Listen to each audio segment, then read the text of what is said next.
Navbatdagi yangi MFM Gold'imizga zapaskasining o'rniga Xretsiyalik original Belarus gaz balonni polkalar umuman ko'tarilmaydigan o'rnatib berdik. Balondan zapravshniga bo'lgan trubkamiz, termo trubkalardan qo'yib beramiz. Ko'rishingiz mumkin. Rulonni olib qo'ydik. Oldi qismiga eng full komplektda 4-pokoleniya o'rnatib beryapmiz. Avval M6 mashinamiz orqa qismiga 60 bittalik gaz balon, termo trubkalardan foydalanib qo'yamiz. Boshqaruvchi blogimiz Alex Optima Pico blok upravleniyasi. Original bo'lgan X farsumkamiz. Reduktorimiz Fredski original reduktor.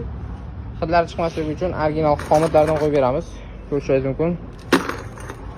Bu yoqdagi avval M6 mashinamizning oldi qismiga ham 4-pokoleniya eng full komplektda propan ustomiga qilib beryapmiz. Boshqaruvchi blogimiz Alex Optima Nano blok upravleniyasi.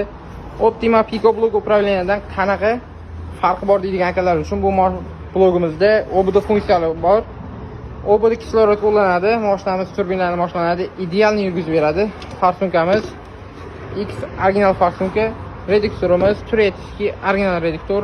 Ko'rishingiz mumkin, lattali zelentalardan foydalanamiz. Kimga shunaqa ishonchli va sifatli xizmatimiz qiziq bo'ladigan bo'lsa, ekran tagidagi nomerlarga bemalol bog'lanib ketishingiz mumkin.